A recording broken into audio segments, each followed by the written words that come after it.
Introductions to lives are always weird because when you go live, there's usually only one or two people hearing the introduction as it happens. On YouTube, it tends to pick up over the next few minutes once it hits people's feeds. They see, oh, the Houston Museum of Natural Science is live. But for those of you joining us right now, we are here in the Paleo Lab at the Houston Museum of Natural Science. Ryan Price, to my left, is a resident paleontologist here. And we are playing, him mostly because it's a one-player game, are playing Jurassic Park for the well, I don't want to even say it, the SNES. I don't want to say the N-word on here because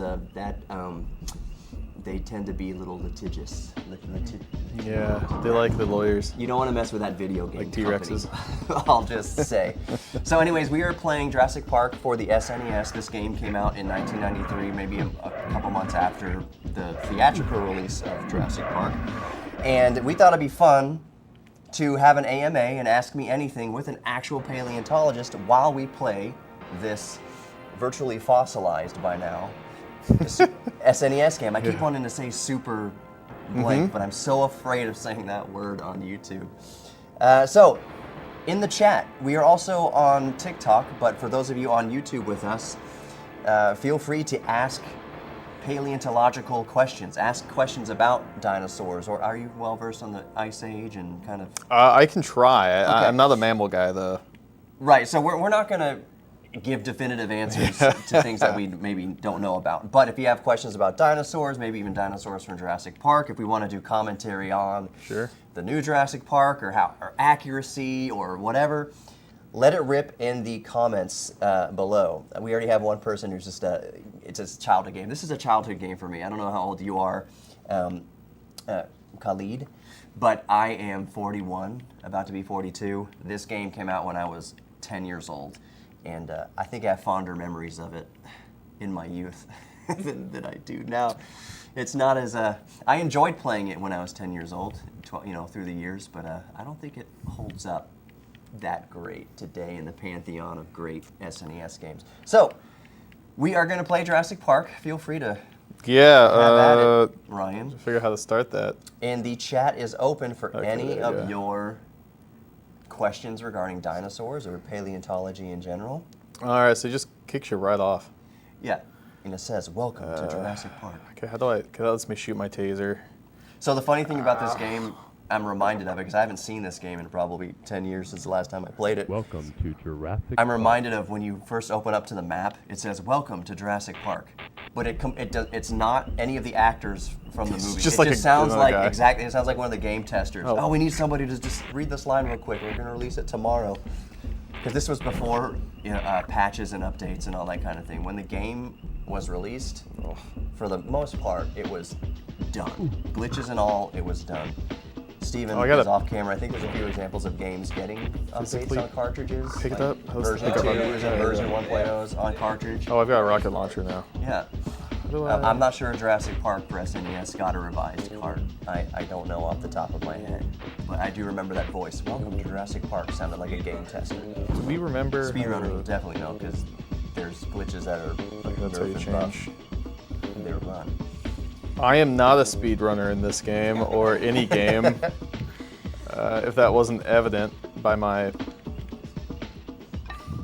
You don't have to be good because the whole point of this, the main point of this live stream is opening up the comments, opening up the comment field here for questions. Now making sure, this happened last time, I need to open up the stream on a different tab and see what the world is seeing because last time I remember a couple comments coming in and being bummed. Why aren't there more comments? And it was because I was not watching correctly. Oh, okay. All right. So let's see. All right. Yeah, that's gonna kill me. Yeah. All right. Well, that's how you switch your weapon is select.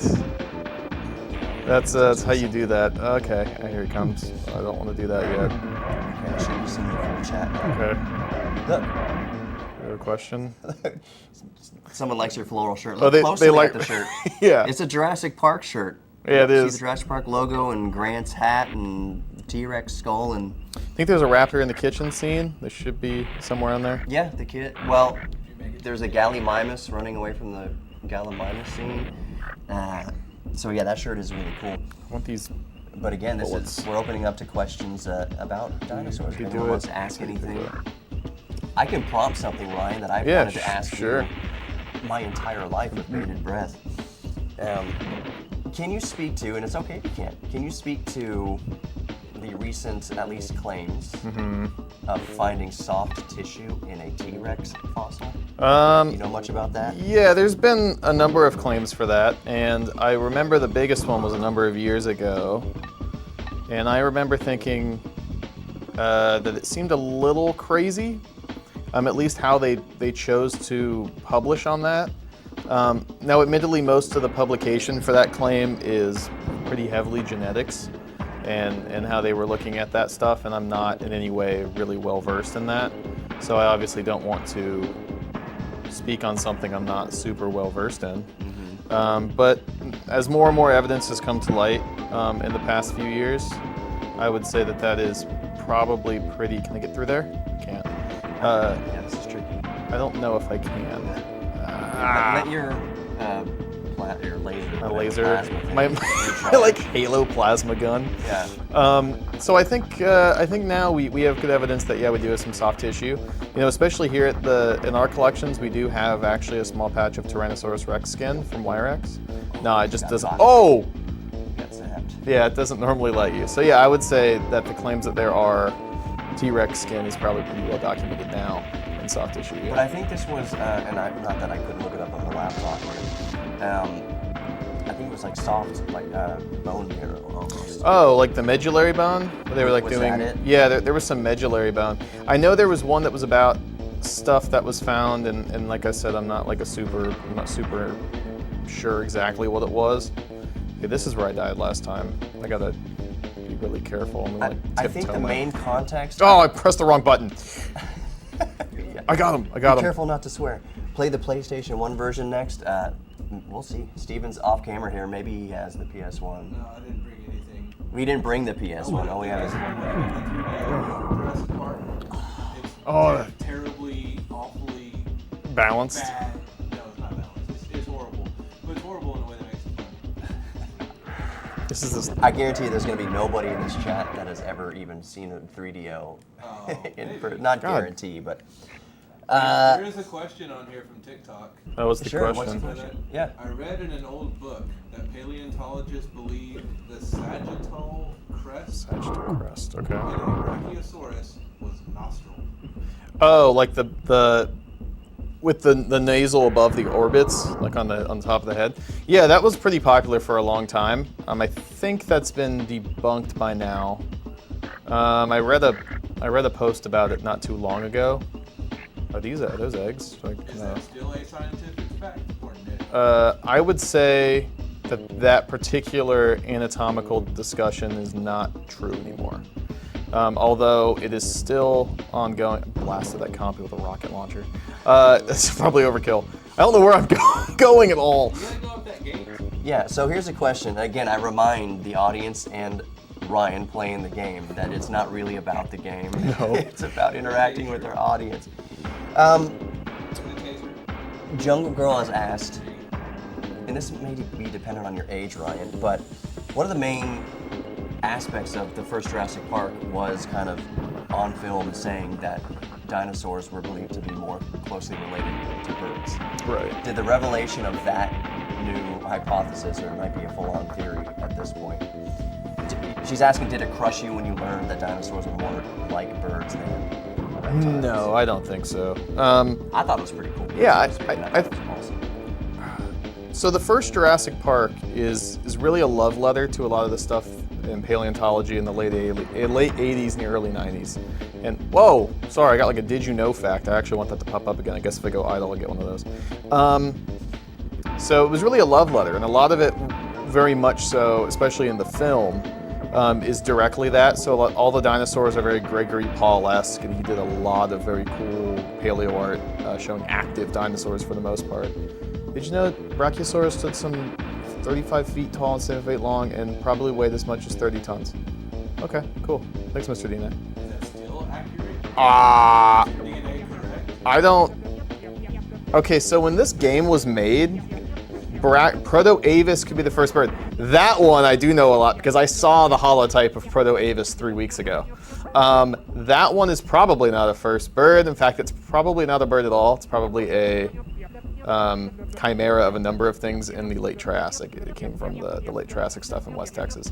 Anyway, point being is, these are it's really big love letter to the science. And from the dinosaur designs that Stain Winston Studios went with, the mural in the Visitor Center is done by legendary paleo artist Doug Henderson. Grant is very clearly I think he's based off of Jack Horner. They directly mentioned Dr. Robert Bacher's book in the movie. The idea that these were warm-blooded, fast-moving animals that was kind of a big deal. He mentions in the movie, remember when they first revealed the Brachiosaurus and he looks up and he's looking up and the Brachiosaurus is pulling leaves off the tree. Grant is saying, these aren't cold-blooded, these are definitely warm-blooded animals. Yeah. Look at the way there's no way they're cold-blooded. So, yeah. So I don't think it broke my heart very much because I think we were already kind of towards the point where we knew that was going to be the case. Mm-hmm. Whoa, there's giant bugs. Those weren't in the movie. No, they weren't. I believe they were mentioned in the book. I blew it up with a rocket launcher, so life is good. For the mosquitoes, even in Texas, you need rocket launcher. That's a fact. I got bit by one in my house last night, and I still have a huge. You're down 2 pints. Yeah, this is the foot. visitor center. Let's see if I can get it to where I'm not covering the camera. All right, so the visitor center and all the inside sections of this game are first person. I don't think I'm supposed to be here yet. TikTok wants to know what y'all's favorite dinosaurs Uh, are. Coelophysis, without a doubt. I got to work on Coelophysis during my undergraduate, and I got to work around a lot of them, so that was pretty cool. Is that a theropod or sauropod? It's a little theropod from New Mexico, and that's my favorite. About how big? I don't know, about as tall as me. It depends. I mean, there's variability. I always love this room in the FPS part of this game. Just the giant speakers. Just the massive, there are like, some 15 huge inch speakers. subs. But there's like 8 of them. There's like Or 8 of 6 them or in this 7 of them room, In this yeah. one little room. Like, well, that's overkill. 6 volts around town. James on YouTube says, "Dude, you're a noob at this game." I am. I'm not gonna lie. What am I doing? Button A left We don't mouse. care about Button that. B right mouse. We're just having fun. TikTok's chiming in to help. It says, no, you need a flamethrower because they swarm in this area. Oh well, I Yeah, don't. just don't aim at your own house, I guess. How do you leave? Your neighbors this? might be concerned that you're using a flamethrower on mosquitoes in Houston You're on an until you just explain I'm using them on Okay. mosquitoes, and then they'll be like, "Oh, I totally get it." Do I have my rocket launcher still? There's rockets right there. I wonder, It looks like you have a rocket launcher. Oh God! You woke them up. Oh, I think those are just the. I found a Tranquilizers. rocket launcher. Oh, I found a rocket launcher. He's gonna wake up, no doubt. No way. Was that If it was a trank, he might. Oh. I'm gonna wait for him to wake up so I can blast him with a rocket launcher. Maybe not. I can leave him. Can we see the collection of sharks? I don't have a shark They might on have to me. elaborate on that. Like, I don't know. What they Oh, So we are in the paleo lab, and if we could easily turn the camera around, which we can't really right now, this is the prep lab. So just behind the camera right now, you have an entire case of matrix that probably. How many turtles do you think might be in there?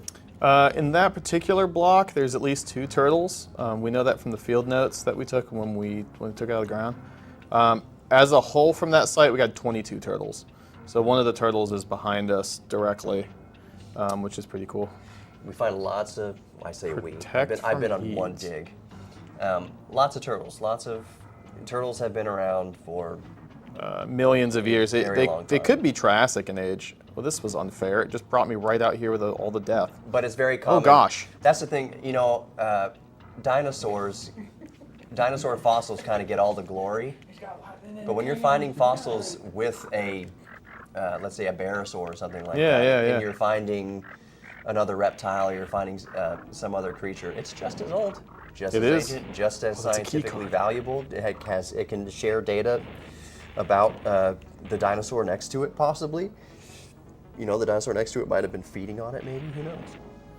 a TikToker who is currently studying paleontology, Oh, or cool. currently studying geology. Okay. Is wondering how y'all got into paleontology.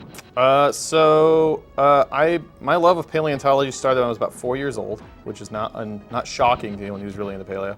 I was really into paleontology at 4, and I just kind of continued my love mainly of like animal sciences, so like a lot of zoology and my local wildlife, going to the zoo, going to the museum. I continued by going to school in New Mexico and then later finishing up in Houston. So I have degrees in both paleontology and in geosciences. And then I got my start really in paleontology in New Mexico, doing volunteer work originally for a museum there, and then going on to be several internships and then eventually hired on for about a year. Working at a museum there on my late Triassic work, which is mainly what I do is late Triassic. And then I came here and I've worked on the Permian material, and I've continued my work in the late Triassic in between projects here, kind of on my own time. So you went to school and you volunteered at your local museum going on digs, and that led you all the way. So that's a good question. First of all, I am personally not a paleontologist.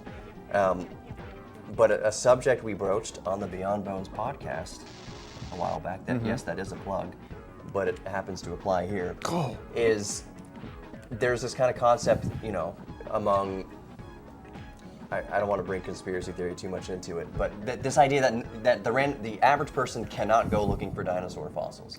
That it's a closely kept secret and you're not allowed, the average Joe Schmo cannot go dig for fossils, which is not true. No, if it's you not. are so inclined and so motivated, you absolutely positively can go dig up dinosaur fossils, and you should. Yes, agreed. I think that theory ties to the obvious observation that people aren't finding dinosaur bones in their backyard. Let's say in Houston, Texas, you live in Sugar Land or something like that, and you dig down and you think you find a bone or something like that, a fossilized bone. It's not.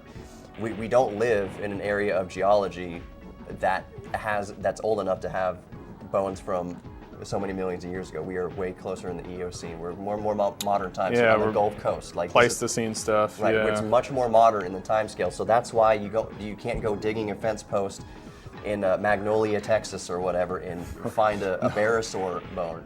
It's not there. It's not deep enough. You need to go further into the uplift where the plate tectonics have pushed the hills up, have uplifted these bones closer to the surface.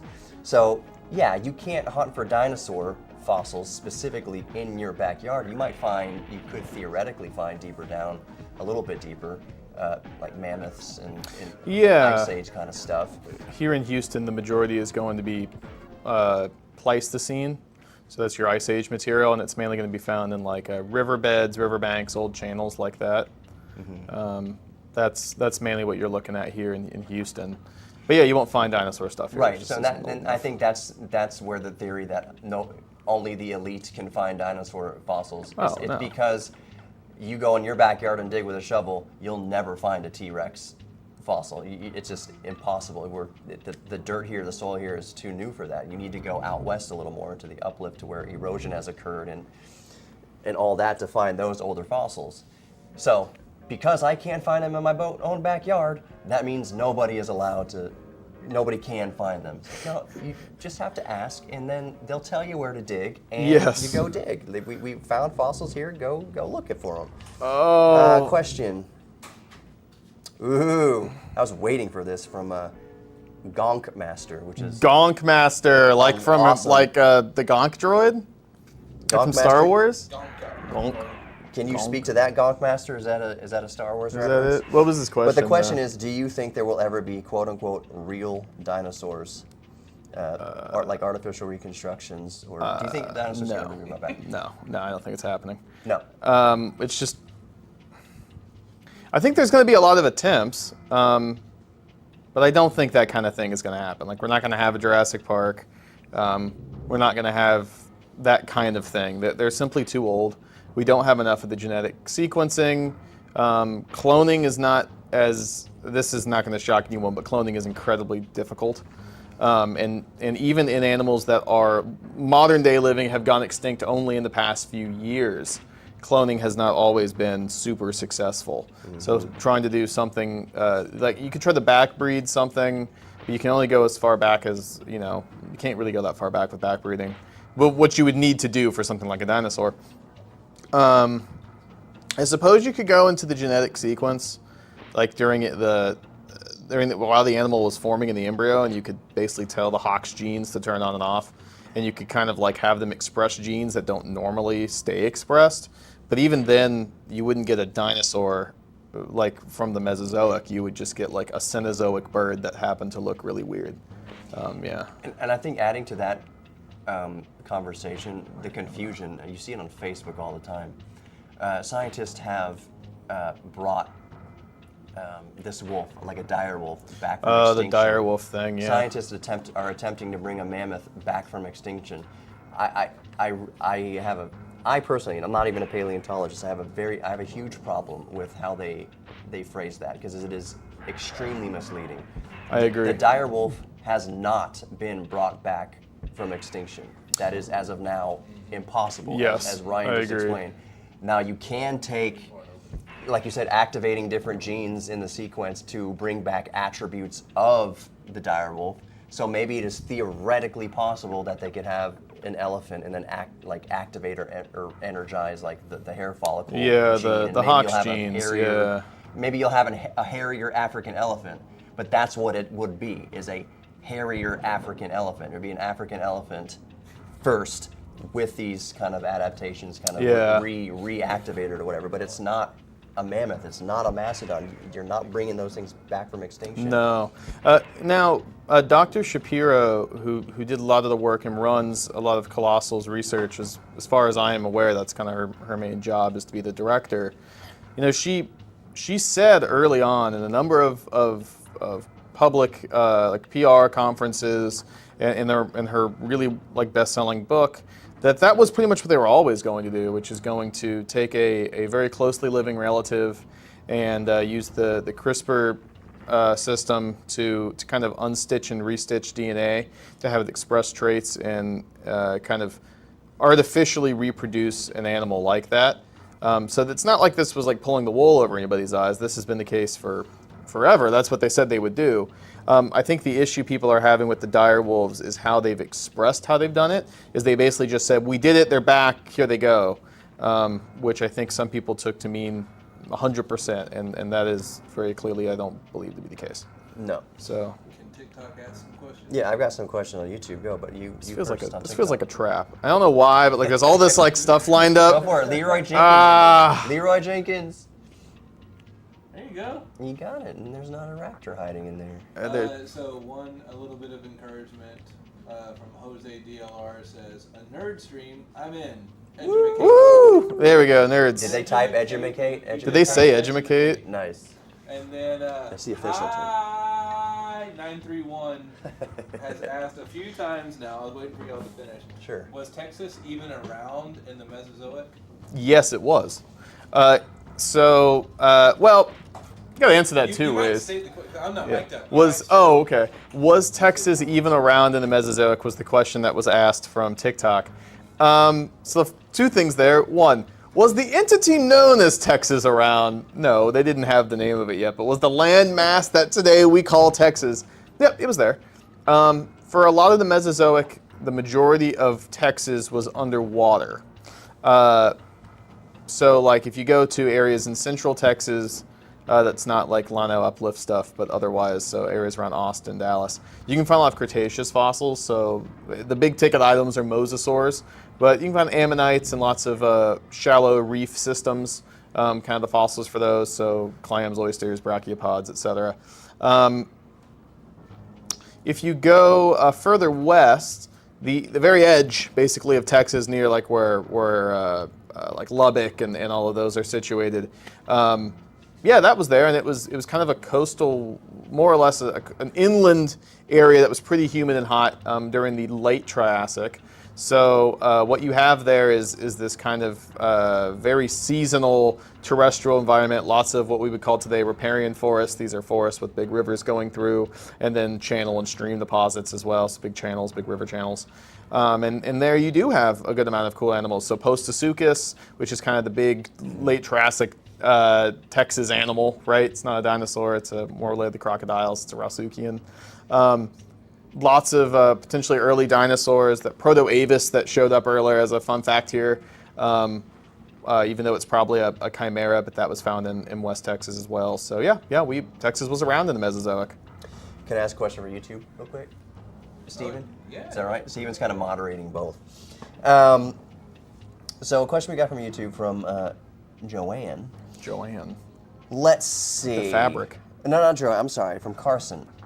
Joanne, thank you for commenting on the direwolves what we were talking about. So Carson asks, how do you feel about some of the new paleontological discoveries in China, like the new Ankylosaurus, or Ankylosaurid? Oh, I saw that, yeah.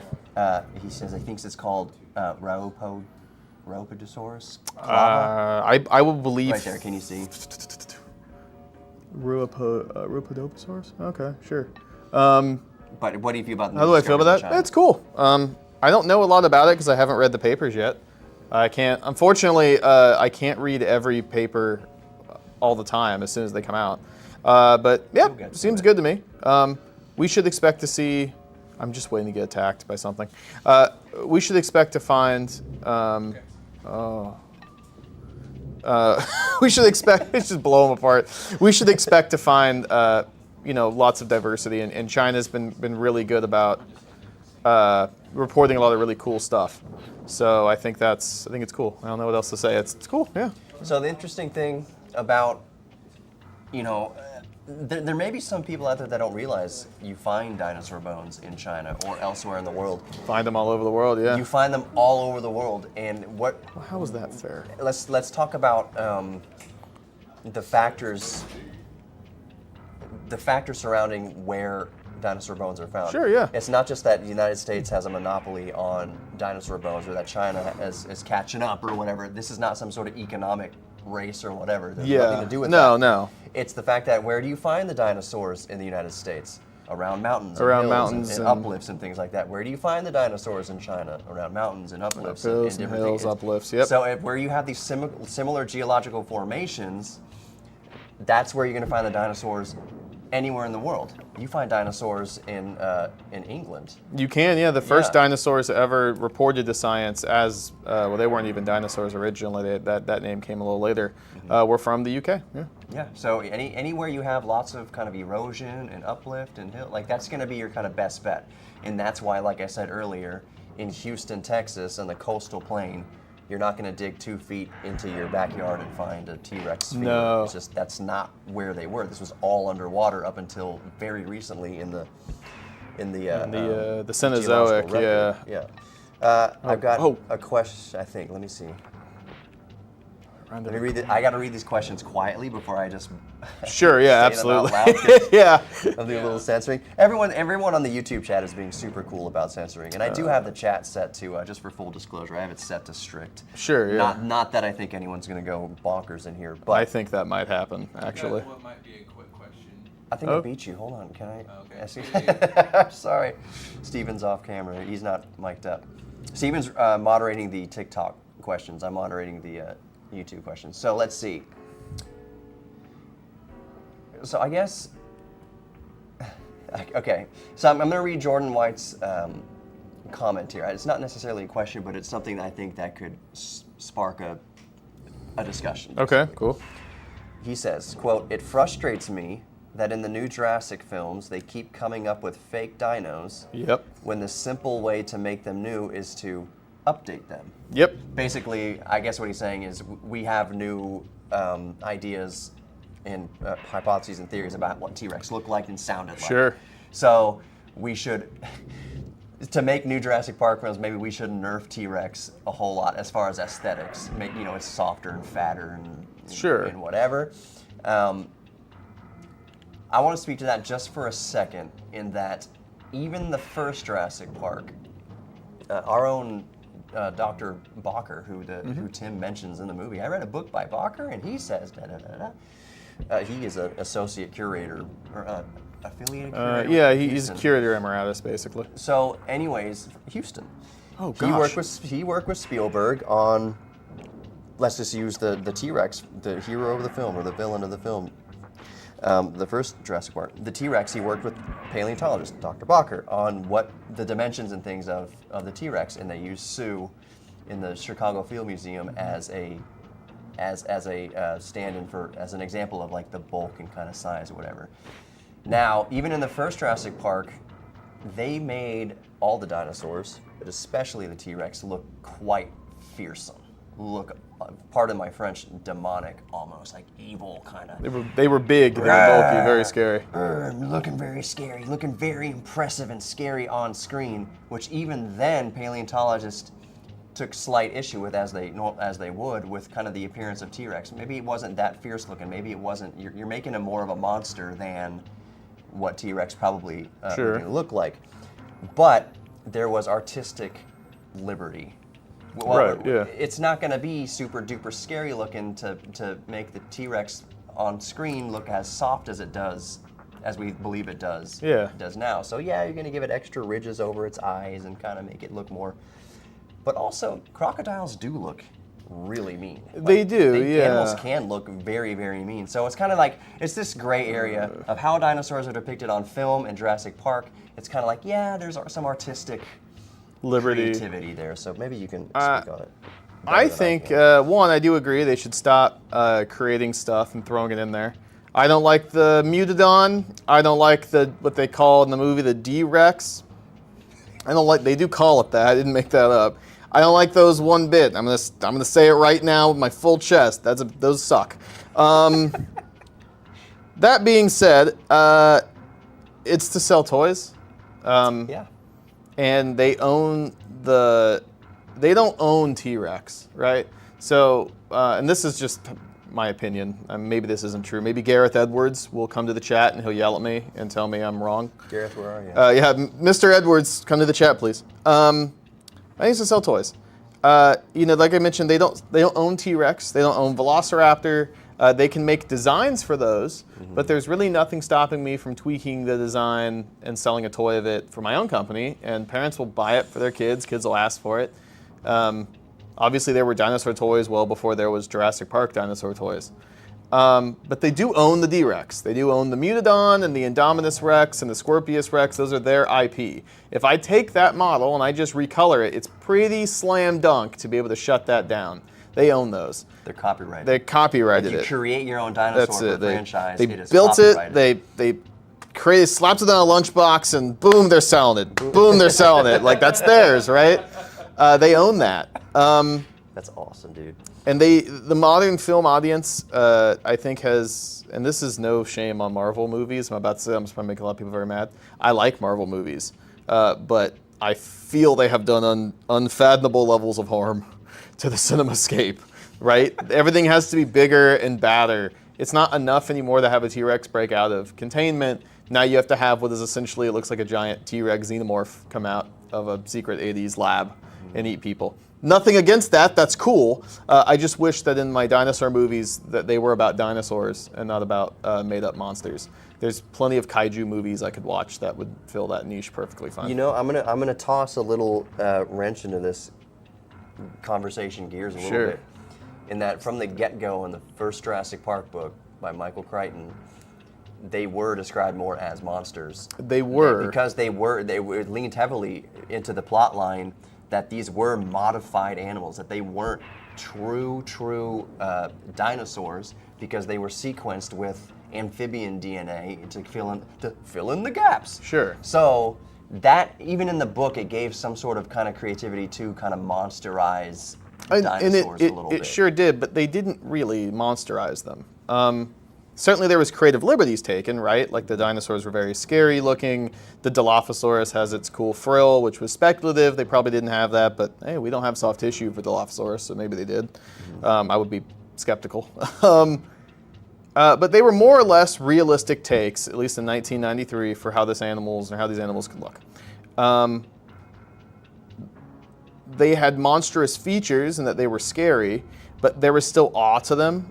You still saw them as dinosaurs. You can't look at the D-Rex, which is a stupid name. You can't look at the Mutodon and think it's a dinosaur. It doesn't look like a dinosaur. It looks like a dragon. Right. The awe-inspiring moment of it doesn't exist because of that. You could convince yourself watching the first movie, especially when it came out, that you were looking at a dinosaur on the screen. Right. And then they still look great. And they still look great today. There's only like 20 minutes of dinosaur footage, and most of it holds up. Except for the Brachiosaurus in the tree when it sneezes. That does not look awesome anymore. But the rest looks pretty good. You can't do that with these ones. The immersion's gone because they don't look like something that could exist. They're complete lab. They're just lab made. Yeah, exactly. And once again, you know, no one is surprised when you walk into the Jurassic Park movie and you see an animal and you go, well, did you know they don't really look like that? Like, sure, that's the case, right? That's how these movies are. You're walking in to be entertained. That's it, right? It's good movie magic, but that first one, and I think even the second one, did enough of their homework and tried their best to make it feel as if you were looking at real animals. And I think they've lost a lot of that in the previous few years, which sucks because I like those movies. So. And for the younger viewers, I'll remind you on YouTube and TikTok, let your questions fly in the chat. We're talking about anything paleontology. We can talk about video games if you want, dinosaurs and video games, This guy's whatever. just staring at me. He's just cocking his head. He's like, this what's is up, dude? Dilophosaurus. Watch this. Hey, He's what's up, man? Enjoy this rocket. He was All just right. standing there. Yeah, he was going to eat me, though. You just sent him to another dimension. I did, yeah. Yeah, he's not dead. He Yeah, just get went back to the another realm. early Jurassic. He went to Dimension X from... Dimension X. See, he's going to spit his little venom balls at me, and I'm done. Oh, that reminds me, a question What's killing me? What's got me? What's getting me? What's getting me? Get out! raptor. Oh, You got no! Cooked by a raptor. I'm going to get cooked by this compy, too. I blew him up. Never mind. No, I didn't. No, you didn't see him. Didn't. get God, blown, it so was you just. don't know that he is. Okay, go ahead. Sorry. All right. That's devastating. What Oh just gosh. happened. Okay. So I remember, again in the chat. Let her rip with your questions. There's a part. Ian Freeze. Oh gosh. You know when Grant says Ian Freeze. Ian Freeze, Or yeah. just, even before that, they're just in the SUVs. Everyone say absolutely still. They're visual cuties based on movement. On movement, yeah. I always wondered, even as a 10-year-old kid watching that movie for the first time, I was like, how could you possibly come up with that hypothesis that T-Rex visual acuity was based on movement? Even in 1993 or the late 80s when they were developing, when Michael Crichton was writing these books, like what kind of paleontology CSI could you do to come up with a hypothesis that maybe T-Rex couldn't really see that well? Versus today where we're like, T-Rex was a master hunter. He'd hear you, see you, smell you. I think that idea was born from the frog DNA. There may have been a paper at that time that argued that. I don't remember. In the Lost World novel, they bring that up, and they do mention in the, like I said, the novelization of the Lost World, Jurassic Park. That paper was out, but they basically say it was written by a guy who was kind of a crock, and so you shouldn't believe him. Oh yeah, there it is. But it does bring up. Do you have more to say? Oh yeah, and like there are species of frog today that can't really see unless you move. But I'm not a herpetologist that studies frogs, so I don't know which species that. I don't know if the West African variety of frog can't see you if you don't move.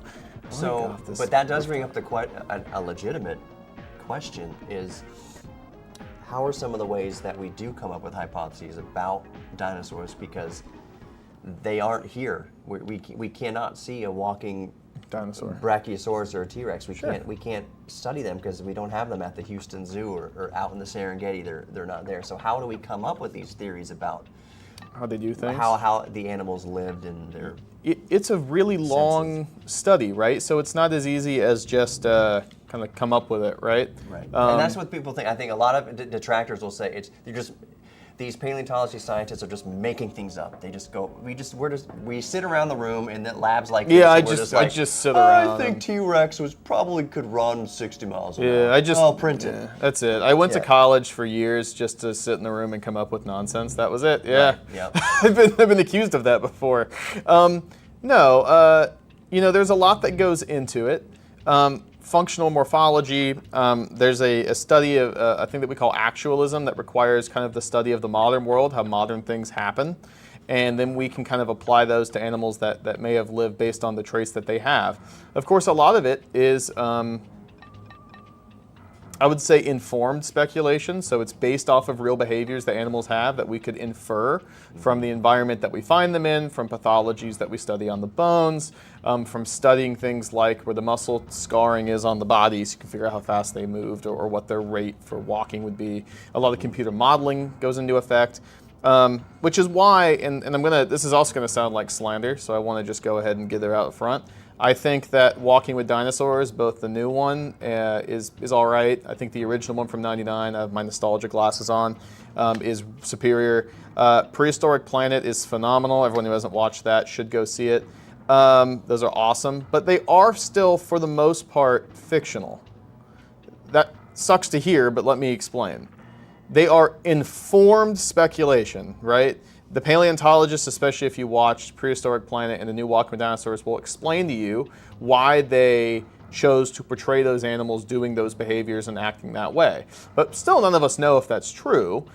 Just based on a certain degree of logic, that would make sense. It's entirely possible that maybe they didn't do those things, or maybe they did do those things. There is still a level of fiction in those documentaries, right? In those series. A good paleo documentary, and by extension, a good paleontologist trying to bring these animals to life for a more mainstream audience, will do things like look at modern animal behaviors. We'll do things like look at how animals live, how they act in environments that we can tell from the depositional context of the animal, and then make inferences. That's part of that. A bad, quote unquote, paleontologist will make them big iguanas that run around and eat everything. Which, hey, iguanas run around and eat a lot too. So maybe that is the case for some of them. I don't know. Maybe that's some actualism. There it is. Yeah. Trace fossils tell a lot. My favorite fossils are trace fossils. Sure. And correct me if I'm wrong. Trace fossils, they tell a story. They do. It's not like you find a T-Rex. Finding a T-Rex tooth by itself doesn't tell a story. Finding a T-Rex tooth in a bone bed with Edmontosaurus tells a huge story. Yes, it does. That's a trace fossil of a T-Rex that had obviously been feeding on Edmontosaurus. Or something in the environment. Or something in the environment. That's one way that we come to the hypothesis that T-Rex was a carnivore, is because first of all, their teeth are shaped like carnivores' teeth. And then you add on to it these trace fossils of, we find these sharp teeth with their prey or whatever they scavenged upon. We're reasonably sure at this point that these carnivore dinosaurs ate other dinosaurs because we find their teeth shed at kill sites or at scavenge sites with the bones of whatever they were eating. And then you can find the abrasions or whatever, the scrapes on the fossilized bone of where the teeth chomped through the flesh and hit bone. You find the chips, where the tooth chipped some of the bone away or whatever. Like, we find evidence of what these animals ate, and that plays into, how do you know that T-Rex did this or that? Well, sometimes you find the evidence, just like a crime scene investigation. You find in a crime scene, if you found a skeleton, just a human skeleton, with a Bowie knife sticking out between the ribs. Like Fallout environmental storytelling, like in the Bethesda game, I just come across a skeleton with a Bowie knife, and I'm like, I know what happened. Exactly, so you weren't there to see it happen, you don't know who this individual is, you don't know who the perpetrator, you don't know none of it. But that's a trace fossil. There is a knife in a skeleton's ribs, a human skeleton's ribs, so it's reasonable to hypothesize, what was the cause of death? It looks like he took a Bowie knife to the chest, and that's a pretty reasonable. And we can see the effects of that, like the chip out of the rib bones, where the blade hit the bone first and went in. And we know that it's the chest. We know there's vital organs in there. We can reasonably assume, this person died. Bad day. Now, who did it? Let's see if we can find any DNA or whatever on the handle or around, or maybe a fiber of its clothing was left in the woods nearby or whatever. And a lot of that kind of investigation also, correct me if I'm wrong, is involved with paleontology and coming up with hypotheses and theories about how these animals live, because you find evidence of what they did. You find evidence of where they lived.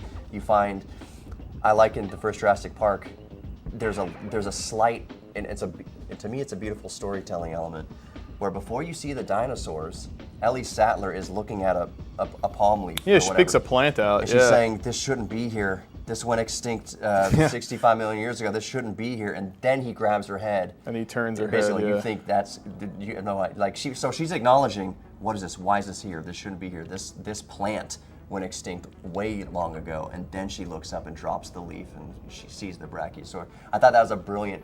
But you find those fossilized leaf imprints and plant imprints sometimes in the site where you find these dinosaurs, and so that from there you can say, all right, this is a desert now. This is the Black Hills uplift. This is just an arid environment now.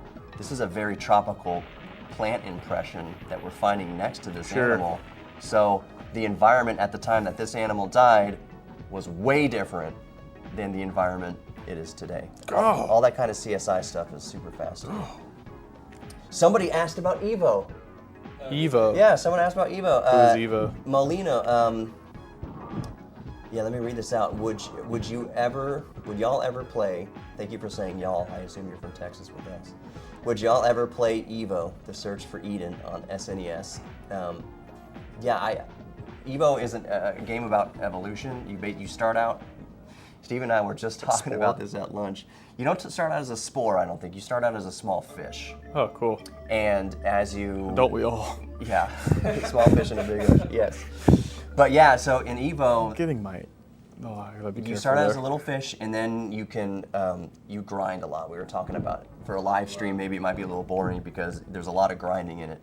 But I said it might be fine to grind because we're having conversation in the meantime. Yeah. But anyways, the game, small fish, and you earn credits or whatever, and you can choose to, do I want to take on a defensive adaptation, or do I want to grow bigger teeth, or do I want to make my body mass bigger? You get to choose along the line how this fish evolves into its final form.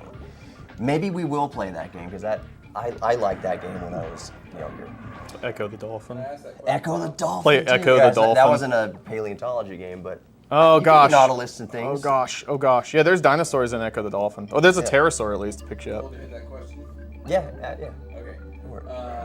Aren't mammoths more related to Asian elephants? Yes, yes. So ask the question again. it's Asian elephants.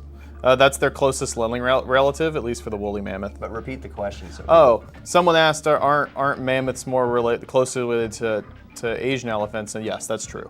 It looks like their closest living relative is the Asian elephant. So you would have to modify as far as I'm aware, I'm not a geneticist, so if this research has been changed, then that's very possible. But as far as I'm aware, you would need to change the coding of the Asian elephant while it was still in vitro, so while it was still developing. That's how you would do that for an Asian elephant. Yeah. Maybe you touched on this a little bit earlier, but not the whole question. So, How do I get up there? the omnipotent user. How do I get up there? That's quite a name there. Hi guys, was wondering if you had seen the new dinosaur discovery that has a larynx, and your take on what dinosaurs sounded like. I have not. What is your opinion? I have on- not seen that discovery, but I believe it exists. But so what are your thoughts on current hypotheses and how dinosaurs sounded? So if we look at just kind of what they're more closely related to, you have two groups of animals. So dinosaurs are part of the larger group, the archosaurs. And the archosaurs are divided roughly into two major clades. The ones I choose, and I think are probably the best ones, are ones called Avimetatarsalia and Pseudotsuchia. And the Pseudotsuchians will lead down to today. Those are crocodilians. Your Avimetatarsalia, which is a fun word to say, those will be things like birds, pterosaurs, and dinosaurs are included in that group, amongst a lot of other types of animals. So when we look at that, what we see is a few different ways of vocalization. And I think personally, based on what fossils we have, you're going to end up with a lot of deep rumbling noises. You're going to end up with a lot of very bassy, thick. The whole roaring thing that you see in movies and TV shows is exciting.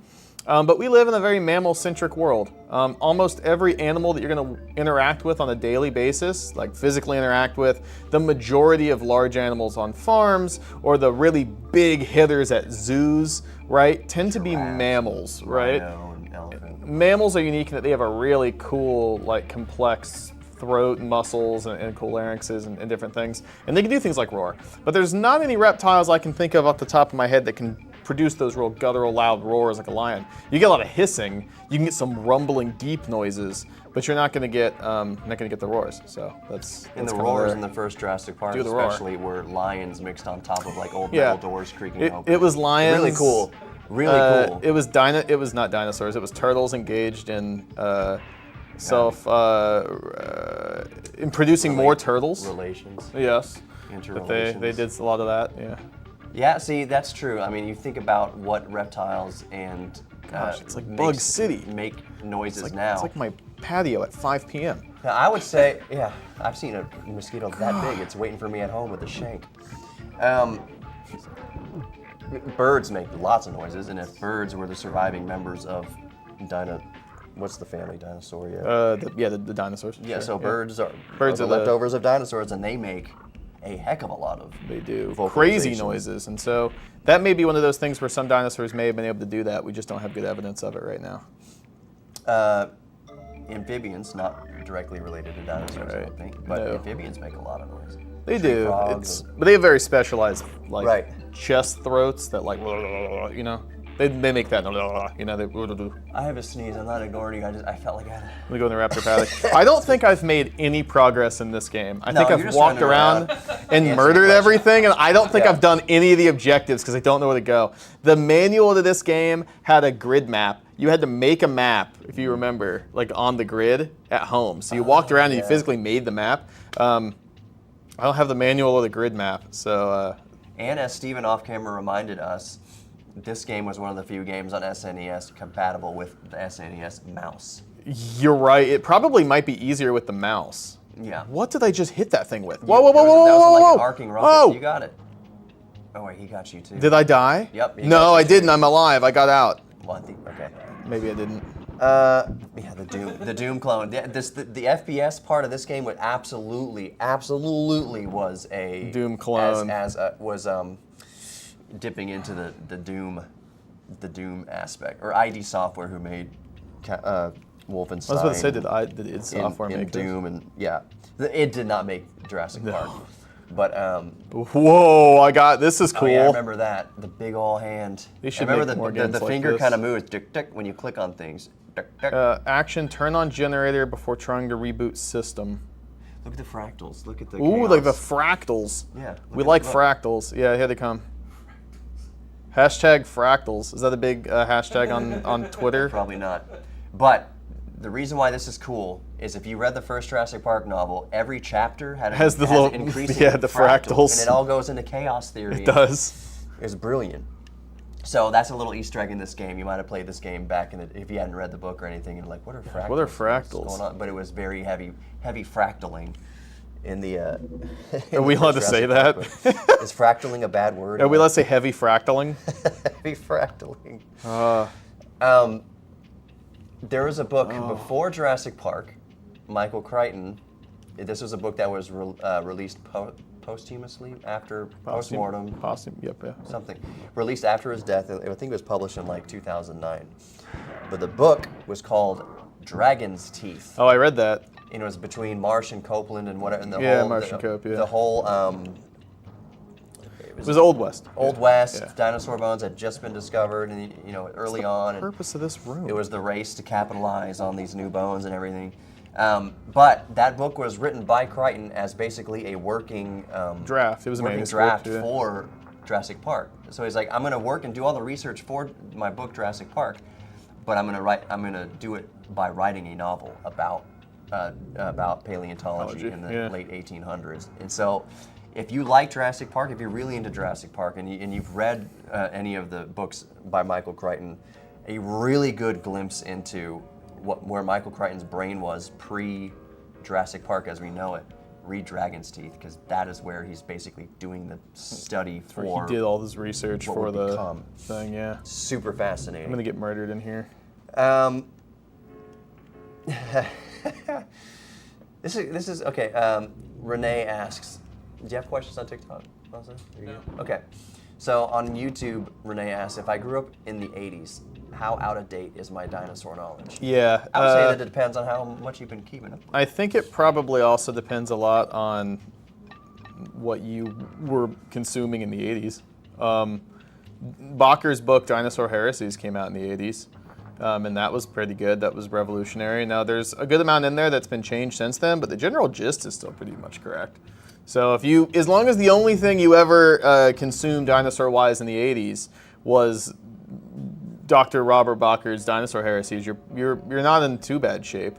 Mm-hmm. But if you were doing anything else, you might be a little out of date. Yeah, if you never looked at dinosaurs. You might want to come to the Houston Museum of Natural Science and learn some new stuff. That's a great plug. If you want to know about the current state of dinosaur theory and how they're presented. It's an interesting point to bring up there that dinosaurs, let's use T-Rex, let's just be specific. When they first were mounting T-Rex fossils, they had it standing up on its back tail like a kangaroo. Yeah. And over the years, paleontologists and scientists and anybody having to do with biology at all was like that dinosaur would be suffering the worst back pain. He would, yeah. They're like kangaroo tyrannosaurs. Pretty cool. Right. No, and it's very universally accepted that the tail was a counterbalance to its head, and the dinosaurs that walk on 2 feet, their body mass was distributed like a seesaw very deliberately to counterweight. Counter it, yeah. And this is something it's not far-fetched, I mean, at all. Kangaroo does kind of sit back on its tail, but kangaroo's not related to dinosaurs. No, not at all. And its tail is, compared to a raptor or something, very kind of thin. Yeah, and it's not built for a different function. I can't hit this sucker. He's going to come right at me and just maul me. You're going to waste all your... Get it. Oh, I got him. Yeah, well, MLG Gaming Pro. Watch him hit this no scope. Oh, there's none around. Boom, missed him. Kangaroo boy with pronated wrists. Yeah, the pronation of the wrist. Oh, I got night vision goggles. Yeah, that was another thing, is the dinosaurs were kind of presented as having their claws, I don't know if you can see it on camera, I think you can, claws downward facing like that, when really we know that now. Yeah, they have to turn their wrists around, yeah, because otherwise they're not going to be able to see, to be able to grab stuff. I can't hit this guy and I'm getting motion sick. There we go, got him, good. So we're going to wrap up the stream here in the next few minutes. Was there any other questions anybody want me to answer? Yeah, last round of questions, because we're going to wrap up the stream here in the next I've had a ton of fun doing this, so... Yeah, we'll do this again. We'll same game, different game, whatever. We'll schedule another live stream AMA while we play. For those of you who want to know this, the original plan was to bring a 19-inch CRT yeah, it was. glass TV to make it truly authentic. I'm not putting Steven on the hook for that. But maybe one of these days we'll be playing on an actual big CRT TV. Surely there's a CRT somewhere in this museum. Yeah, I think it's downstairs by the basement somewhere. The original entrance to IMAX Theater has 2 of them behind the big glass wall. Ooh. So anyways, if you have any more questions on YouTube or TikTok, let her rip. Okay, so this question was just asked on TikTok. Do alligators roar or other crocodilians? Do alligators roar or other crocodilians? Yeah, so alligators and crocodiles don't really roar. They do this really scary bellowing thing. Living here in Houston, I have had the absolute pleasure of engaging with a lot of alligators, sometimes in my backyard. But I love alligators. They're one of my favorite animals. American alligator rocks. And if you can actually look it up online, you can see videos of this. Alligators will, like when they do the bellowing thing, the water around them will like ripple and move like the glass in Jurassic Park when the T-Rex is stepping. Yeah. It'll do things like that. It's very scary. And then larger crocodilians do it too. They don't roar, and they will sometimes make really loud hissing, kind of, but they don't roar. Just like that. It sounds they'll just go, like that. Yeah, it's like a sound kind of like baby almost like a frog. You might think it was a frog. Baby alligators will chirp like Space Invader, like little like pew pew pew pew. They sound like little laser guns. We do have some question or two rolling in now that people know we're about to end. I'm sorry if y'all join the stream late. I'll make sure that the whole stream is available to rewatch. I think I've selected real-time replay of the chat.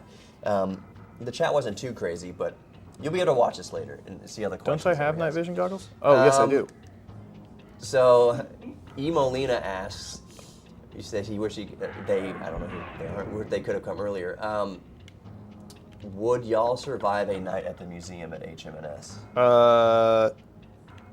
Yep. What does that mean? So I'm gonna extrapolate a little. Okay. I'm gonna kind of infer some things here. I'm gonna think of all the stuff we have here, all the dinosaurs we have on display, all the Prostosuchus, Desmodasuchus, everything, all the every mammals, reptiles, and I'm also thinking of Egypt and what we have up in Egypt, and the Weiss Energy Hall, and all those things that can definitely eat me, destroy a human being. Sure. Yeah. So if random things around our museum came to life, I'm saying there's zero chance of getting out of here alive? You know, I've thought about this in a different way, so I'm going to spin this. This was a conversation we've had in the lab in the past. We had the question of if I was in my lab here and I had to get out of the museum and it was just me by myself, right? And I couldn't use we have an emergency exit pretty close to my lab door, but we couldn't use that. I had to leave by the front door of the museum. But at the same time, a chimpanzee randomly spawns in the building, and its job is to find and terminate me. Do you think, and I don't know which floor where it's at, and it doesn't know where I am, it's looking. Yeah. Do you think I could successfully make it out of the building? And the chimp's only directive is to find me. It doesn't know where I am, but it knows I'm. But if it's easy, it's going to try everything. It's going to, like it's chimp speed. Right. So could I get out of the building? Without alerting the chimp. Without alerting the chimp. I think by going very carefully around the perimeter of exhibits, I could. The biggest problem is going to be the Paleo Hall in general, because it's so big. If he spawns in there, I'm done. I think once I get to the pendulum, I need to go through the periphery of matter in motion, like against the back walls, until I... See, the issue is then you have choke points at the doors. I'm not going through the middle area by the dance floor. So I don't know. I think if I can get to the Grand Hall, I think I can haul it, assuming that when the chimp gets to the front door, he despawns. But I think it's going to be an issue getting to the front door. So I don't know about the other stuff in the museum, but I think I've worked out the strategy for if a chimp is home. If a mad chimp was coming after you. Yeah. I do have a couple of questions, and we'll go to maybe 215, 220 tops. For me, I got to pick up my son. But legit question. Sergeant asks, does it make sense that T-Rex would live close to water similar to crocodiles? He says that because of the teeth are always uncovered just like a crocodile. And I guess what he means is like the lip. I think that's changed recently. Yeah, the lip has we're pretty sure that a lot of dinosaurs, including tyrannosaurs, have lips covering their teeth. So now, yeah, they don't need to live near close to water. They probably did, and the reason for that is what we call a taphonomic bias. So we are getting animals that are in areas that are going to be prone to deposition and fossilization, and floodplains and like that are just really good areas for that kind of thing. So I don't think T-Rex isn't habitually like living in the water like a crocodile, but it is living in like big riparian forests typically, so areas where there are channels and rivers and stuff, ponds present. Yeah. The omnipotent user, you said, by the way, I'm the guy you gave the tooth to. The tooth to. Oh, I think. Well, I've given a lot of shark teeth out, but was it the phytosaur tooth? Is he gonna say? We'll see. We'll wait for the delay. See if he answers. I'm not gonna hit this raptor. Emolina says the killer chimp scenario is a whole lot scarier. I would agree. Yes. Yeah, because you'd hear. That's it. Like you'd hear it, like, and you just had to run. You just got to go. And it wouldn't be. It would be a horrible way to go. A horrible. Yes, way it's gonna take my arms off and beat me like a Wookiee. Yeah. It's not. The omnipotent user says yes. So whatever the tooth. Oh yeah, so that one. Hey, good to see you, man. I hope everything's going well for you. Nailed him. This is a question from a few minutes ago. Thanks. Sorry, I got him. By one of the best usernames I've ever seen on YouTube. Yeah, what is it? The username is Out of good names, dang it. Out of good names. That's like some. It's like something Hank Hill would choose. That's cool. So their question is favorite dinosaur-based video game as a paleontologist. Oh. As a paleontologist. If I have to pick based on of like accuracy, I think like Prehistoric Kingdom, which is not a full release yet, is really good. If I have to pick what dinosaur game have I spent the most amount of time personally playing, I don't play a lot of video games. That's going to shock many of you seeing my world record skills here. Your speed My speed run that I haven't accomplished. I'm still looking for the generator. I don't know where this thing is. They mentioned the generator. I've been hunting. But is that it? No, it's a wall. Anyway, I've spent a long time in Jurassic World Evolution 2, but I have spent most of my video gaming as an adult playing like management simulators, so Planet Coaster. I love Zoo Tycoon as a kid, Planet Zoo, Jurassic World Evolution. I never got into Ark, and I never got into Path of Titans, I think, mainly because my multiplayer gaming days are, in my opinion, are probably over. I played the heck out of Halo. When I was a teenager, it was like Halo and Call of Duty. I played a lot of those, but I just don't have the time or the desire to be super sweaty in video games anymore. So it's all management simulators for me now. You know what, so the games that I'm the best at, not that anyone asked me would even care what, Street Fighter. I used to go to tournaments around town playing Really? Street Fighter. I wasn't elite level, but I was good enough to compete. So I cried in 2007 or 8 when they first announced Street Fighter 4. I cried. I was like, oh, because we hadn't had a new Street Fighter in years since like Third Strike. Anyways, but the game I get good at after that was Rocket League. Rocket League. My brother plays a lot of Rocket League. That's what I have sunk. But if you look at my Steam account, what is the most hours you've spent in any game? Microsoft Flight Simulator 2020. Yeah.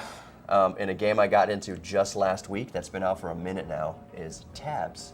Totally accurate battle simulator. Cool. And I wish, and there's probably a way, I'm a noob at totally accurate battle simulator. It's just a physics game. You just set, what would happen if a farmer was going to fight a woolly mammoth or something like that? Yeah, cool.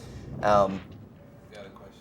Well, I wish there was more dinosaurs in it. Maybe there's a way to download those mods. But another question from TikTok. Let's hit it.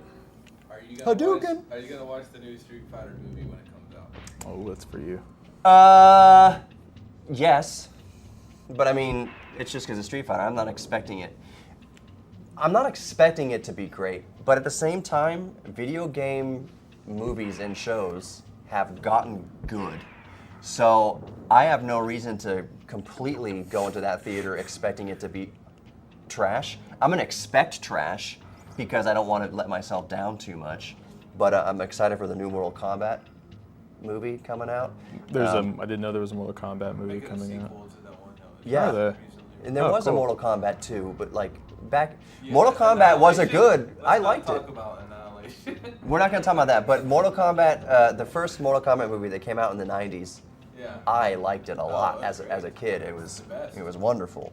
For the new Street Fighter, am I excited? I'm not terribly excited about it, but I will definitely go see it. Can anyone Bison better than Raul Julia did? He's gone now. He's no longer with us. Yeah.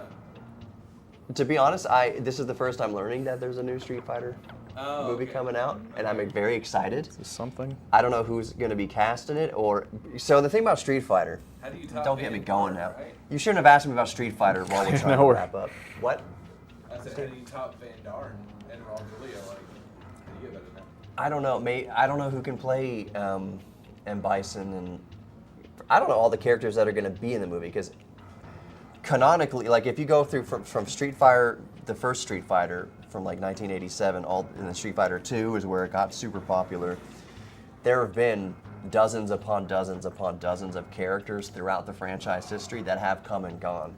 I imagine the new movie is going to follow Ryu and Chun-Li and Ken, or maybe just Ryu and Ken. It's going to be some of the mains from Street Fighter 2. So maybe Zangief will be in there, maybe Sagat will be in there. Like, It's a fun name. but yeah, so there is this. Chun-Li has had a long-running storyline of she was like the police officer's daughter, and now she's at Interpol. Chun-Li's a police officer. She's got her whole backstory. Maybe they can add that to the plot. Ken and Ryu have had a long-standing friendly rivalry with each other. They've both studied under the same master, Goken, I believe. And so yeah, I'll go see it. I'll go see it. I'm curious what plot line they're going to follow, or if they'll just make a new one. Ryan, would you watch a movie about prehistoric kingdom? The park simulator? Yeah. Sure. Yeah, I don't know what that would be. I think they made that. They made that movie already about a prehistoric theme park. Yeah. It's pretty cool. Yeah, I think that might be why we're here today. They made another one about a Western theme park too. Same guy. He didn't like theme parks very much. Go see Westworld, the one from I think it was the 80s, and then the TV show by HBO. But same guy. He didn't like theme parks. That does it for questions over here.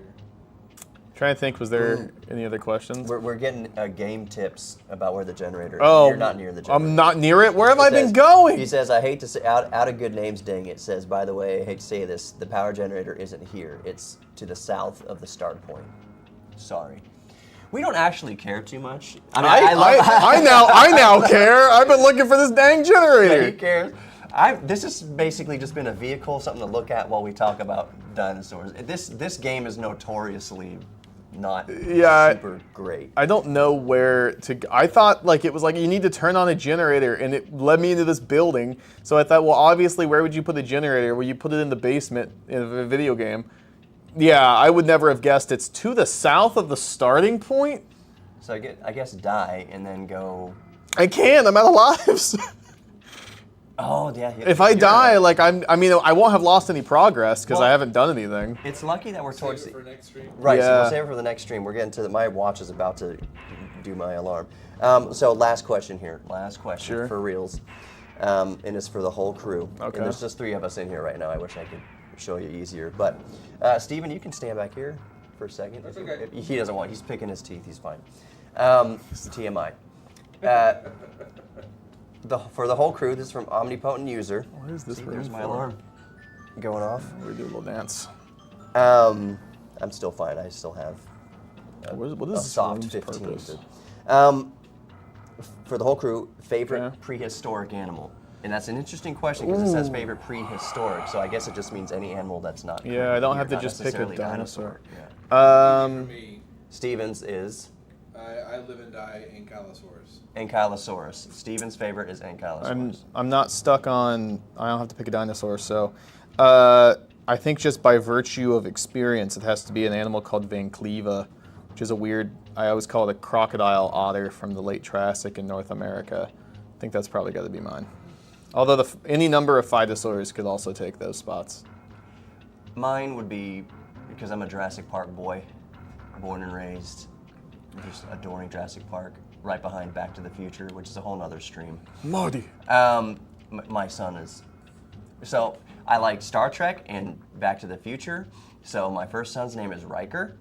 Cool. And my rocks, by the way. my 1-year-old, his name is Marshall because it's close enough to Marty. There you go. And I call him Marty Man. And my watch says, "Go pick up Marty Man." Marty. But my favorite To turn the generator on, Marty. prehistoric animal, which is also a dinosaur. You're ruining the audio on this. Sorry. My favorite dinosaur is a raptor, as depicted in the Gregory Paul 1990s Raptor. yeah, the Cool. 1993 Jurassic Park raptor. Very good. Is my favorite, and I have a soft spot for blue and everything in the modern Jurassic Parks. But Good luck with the new movie. don't luck. ruin anything. I won't. Let's see. Any last buzzer beaters? Yeah, I agree that Naughty. you can't make a Street Fighter movie worse than what's already been presented. That's terrible to say. I think he's probably right, though. Mortal Kombat was a better out the gate movie than the first round. I'm not saying than Street Fighter. So I'm not downplaying. It's way better. I've seen some awesome Street Fighter. There was like a Street Fighter series on the web that I liked. It was unofficial. It was just fan made, like a fan film, and it was really great. There's no map. Yeah. Is there a map? Yeah. All right, so I think that's All gonna right, I think wrap it to up. end the stream, I need to get killed by a dinosaur. Get killed and see. Is that a Dilophosaurus? All right, let's go. Take me down. Let's go. Oh, I'm blind. Do it again. Come on. It spits like a perfect Oh, I'm blind. water balloon ball at you. You Oh, chose I'm the blind. slowest one. You, I did. The raptor, I blew him up. All right, come on, come on, fast come one. on. Come on, come on, come on, come on. Oh, I'm gone. my There favorite you fish go. is the blue whale. I just wanted to. Oh, that's such a cool. My favorite, cool. my Lower favorite screen. fish is the blue whale. No, I think my Oh, that's favorite good. fish is. Oh gosh, I'm blanking out because I used to have fish tanks. I loved maintaining like 20-gallon fish tanks. I'm blanking out. I don't even like eating fish. I had I a. don't have. It's not my favorite fish, but they're one I can just think of on top of my head. Oh, oh gosh, it's a mako. It's a fish tank. It's a Oh, I get to- mako guppy. A mako guppy. It looks like a shark, and it will grow as big as the tank. It's on screen. Ah. You know it's gotta Yeah, be you can't put appropriate. a. I know. You know what we'll do? HMNS. Oh. That's a Well perfect done. way to And end it. we'll end it there. Do I just hit end? All right, there you go. Thank y'all so much for joining us. This was a really fun live This was stream. super cool. And we'll definitely do it again. And I'll try to put the word out earlier. If y'all are subscribing to us on YouTube, which you really should, or on TikTok, on YouTube I'll definitely put a post out as soon as I know we're going to do a live stream. But get subscribed so that you can see any announcements for live streams. We've been doing more often now. I'm going to reactivate the Fennec Fox live stream. I had to preempt that to run this live stream. I'm going to get the Fennec Foxes going here again as soon as I shut off here. Thank you so much for joining us. Subscribe on TikTok. Subscribe on YouTube, obviously. Ryan, thank you for your time. Yeah, We'll do absolutely, it man. again. This was a lot of fun. Steven, off camera. Let's do a fist bump. It's on fist screen. bumps to, yeah, 1, 2, I don't know boom. if you can see it, but. I didn't come in. All right, y'all. Thank you so much. Thank y'all so much, and we will talk to you next time. Be safe. Bye, guys. And be curious. Now here comes the awkward time where it's like, is it ended yet? Can they still hear me talking for a few seconds? Cool. According to you.